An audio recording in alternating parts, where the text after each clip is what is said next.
Hello, welcome to this fifth part of my Hi-Fi Basics series, Hi-Fi 101. Today I'm going to talk about some CDs that I would take in if I were testing some hi-fi equipment in a shop.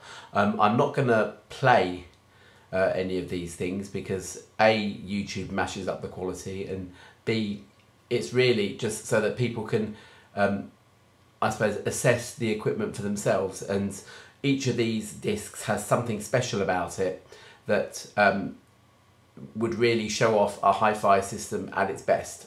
I'm using CDs, although obviously if you're testing a turntable, take records with you. Duh. But yeah, so off we go then. Some of these, by the way, I have actually tested in hi-fi shops for certain equipment. Others I haven't. So first of all, I'm going to start off, no particular order, but this disc, Stevie Wonder Songs in the Key of Life. Now it's the 2000 remaster of this. It's not a particularly brilliant remaster, but it still sounds very acceptable.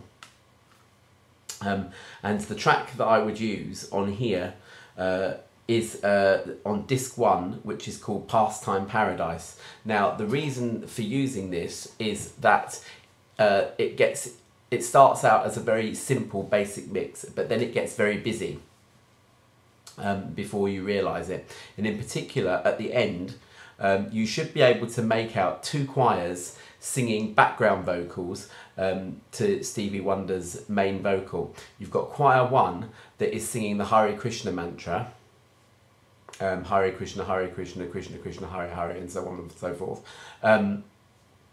And you've also got a gospel choir singing We Shall Overcome. All of this is going on at the same time that Stevie Wonder's singing the chorus.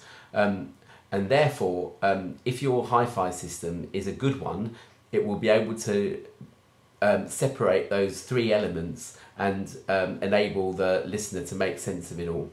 Right, next one. Benny Andersson's Story of a Heart album. I've not taken this into a hi-fi shop, but I would love to. Oh, the disc isn't in there at the moment. But there are two tracks I would use on this. Firstly, I would use track 1, 2, 3, 4, 5, 6, track 6 on here, which is called Circus Finimang. And as the title suggests, the music is about a circus, and it's got a brass band on it, and the bass power on it is absolutely phenomenal. It's also got a very large dynamic range and lots of contrasting elements as well, so that you can assess really how well your system is able to make that entertaining, really. On my car stereo, it sounds all pretty much, you know, one level, whereas listening to it on my main hi-fi just sounds absolutely phenomenal, really amazing. And if your system is limited in the bass, or if it's too heavy in the bass, then you'll lose the rhythm of it. So that's a jolly good one. The second track on here that I would choose is the one that comes after Circus Finimang, which is called Fait Accompli. Tommy Sherberg sings this on this album, and there's so much emotion in his voice, and it should make you tingle. If it doesn't, again, it's not doing its job. Now, I have to admit that here, this is one of the failings of my Riga Apollo CD player here, is that it's not as emotional, even as playing my iPod through my car speakers. The car speakers seem to somehow bring Tommy's voice to life in a way that for some reason the Apollo doesn't, although in every other aspect it's much better. I mean, you know, he's far more present on the hi-fi system, but that's maybe something that I might like to think, well, you know, if I was upgrading my speakers, then perhaps I would listen and see what you know, what it made of his voice. Okay, next I use this K CD by Kula Shaker. Gosh, the sun's coming in now, it's not very nice. Anyway, I use this CD for testing out amplifiers. Last time I changed my amplifier, which was about 2 or 3 years ago now, and the tracks that I used to test it out on were 2 tracks that segue into one another, and they're called Sleeping Jiva, which is track number 8, and Tatva, which is track number 9. Now, I tested these out on some Name equipment and on my Riga Mira 3.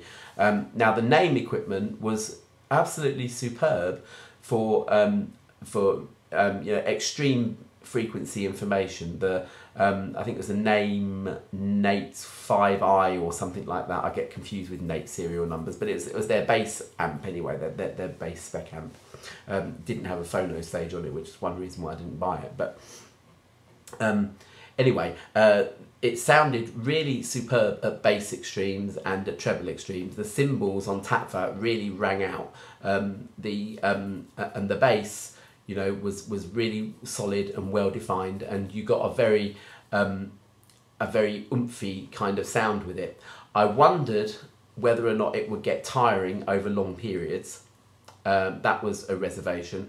And also, listening to it on the Riga 3, although its bass was slightly less powerful than the Names, the actual atmosphere that the Riga managed to conjure up was just amazing. In particular, the stereo picture, the Sleeping Jiva bit, which is basically lots of Indian musicians playing. You know, I could almost smell the incense and, you know, see the musicians separated out, whereas the Name tended to lump it all up into sort of one sort of homogeneous picture rather than splitting it up.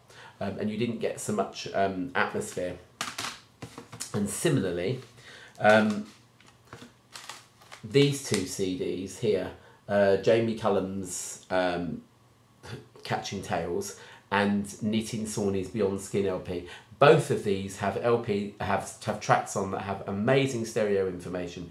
Jamie Cullum's Fascinating Rhythm is just amazing to behold. I mean, you can actually, you know, see the piano there, and he's banging on top of the piano and plucking the strings, and you can actually follow him moving around as he's doing these things. That will only be apparent on an amp and speaker setup that is, you know, something really special. Similarly, there's a track on here called The Conference, which is 3 speakers speaking out, I think they're notes of the Indian scale, and it's just incredible, and the way that moves around the stereo speaker system is just really good as well. So I would I'd play that. This has also got some great tracks if you're not into Benny Andersson but you want to test your system for bass. Broken Skin is brilliant for bass, and so is a track called, I think it's Anthem Without Nation. But you know, this whole album is really good for bass information, and it's well recorded and well mastered, so go for that. Finally, Damien Rice. I stuck this on when I was testing my speakers again, and it was track 10, which is called Eskimo. Starts out very, very quietly and moves up to a whole orchestra and somebody singing Finnish opera. And the bass, again, on here, if your system is too in your face, the bass will sound horrible. It will pin you against the wall. So that's a really good one to listen to. It's a great song, and you know, just listen to it and enjoy it. So my 10 minutes is up far too quickly. I'd love to have spoken longer about those songs, but there you go. Hopefully that gives you an insight into sort of what to listen to out for. Bye. I should have said that that's my choice. It won't necessarily be your choice, but that just gives an idea of what to look out for when testing out hi-fi equipment. I never mentioned any classical music, should have done. This Dvorak Cello Concerto on the Mercury Living Presence label, if a hi-fi system can reproduce a cellist sitting with the cello standing on the floor, then it's actually doing a great job. So there you go. Bye.